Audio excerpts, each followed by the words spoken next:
നമസ്കാരം. ഗോപൻ സ്വാമിയുടെ സമാധിയിലുണ്ടായിരുന്ന ദുരൂഹതകൾ മാറി. നിയമവും പോലീസും വിജയിച്ചു. സ്വാമിമാരുടെ മതപരമായ കാര്യങ്ങളും വിജയിച്ചു.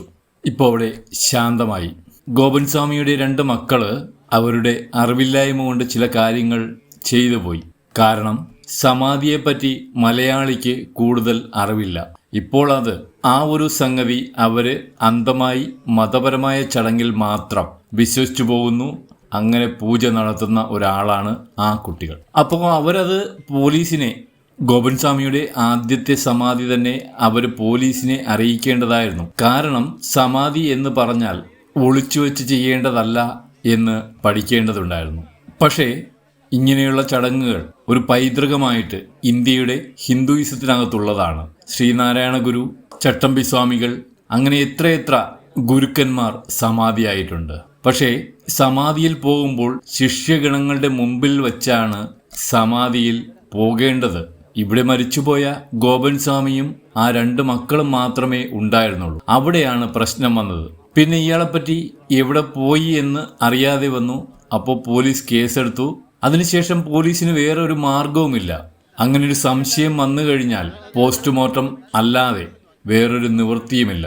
അതിനു പകരം സമാധിയായപ്പോൾ അടുത്തുള്ള ആൾക്കാരോ ശിഷ്യഗണങ്ങളോ ഒക്കെ ഉണ്ടായിരുന്നെങ്കിൽ അത് സമാധിയായിട്ട് അംഗീകരിച്ചു പോയേനെ. ഈ പ്രശ്നം ഉണ്ടാവില്ലായിരുന്നു. അല്ലെങ്കിൽ ഒരു ഡോക്ടറെ വിളിച്ച് അവിടെ വരുത്തി, ഹോമിയോ ഡോക്ടറോ ആയുർവേദ ഡോക്ടറോ ആയാലും കുഴപ്പമില്ല. ഒരു ഡോക്ടറുടെ സാന്നിധ്യം നല്ലതാണ്. നമ്മുടെ നാട്ടിലിപ്പോൾ മരിക്കാറാകുമ്പോൾ എല്ലാവരും ആശുപത്രിയിലോട്ട് കൊണ്ടുപോകും. അവിടുന്ന് സർട്ടിഫിക്കറ്റ് കിട്ടും. ഹൈക്കോടതിയും അതുതന്നെയാണ് ചോദിച്ചത്. മരണ സർട്ടിഫിക്കറ്റ് ഉണ്ടോ എന്ന് ചോദിച്ചു. അപ്പോൾ സംശയത്തിന്റെ ആനുകൂല്യത്തിൽ എങ്ങനെ മരിച്ചു എന്ന് പറയുമ്പോൾ അതിന് പ്രതിവിധി നമുക്ക് പോസ്റ്റ്മോർട്ടം മാത്രമേ ഉള്ളൂ. അപ്പോൾ എന്തായാലും ആ പ്രശ്നം പരിഹരിച്ചു. ഇപ്പോൾ ഇവിടെ ശാന്തമാണ്. മതത്തിന്റെ വഴിക്ക് വിട്ട് കാര്യങ്ങൾ മുന്നോട്ട് കൊണ്ടുപോകുന്നതായിരിക്കും നല്ലത്. നമ്മൾ കാണിക്കുന്ന അന്ധവിശ്വാസമാണെന്നൊക്കെ പലരും പറയുന്നു. അത് ശരിയല്ല. ശാസ്ത്രബോധം എന്ന് പറയുന്നത് എന്താണെന്ന് നമ്മൾ മനസ്സിലാക്കണം.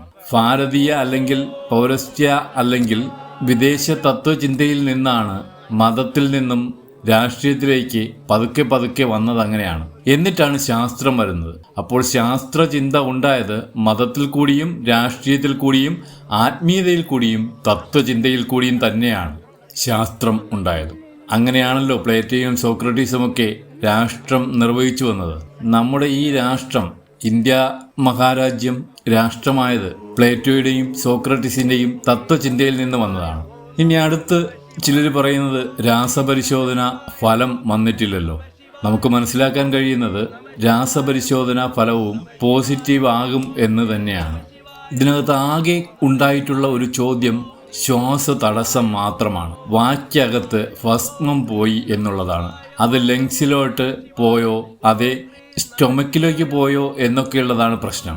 ഗോപൻ സ്വാമിയുടെ മക്കൾ ശരീരം മുഴുവൻ ധാരാളം ഭസ്മം ഇട്ടിട്ടുണ്ട്. ഒരു ബോഡിയുടെ നാക്ക് പുറത്തേക്ക് വന്നു കഴിയുമ്പോൾ അതിനകത്തേക്ക് ഭസ്മം കയറാൻ സാധ്യതയുണ്ട്.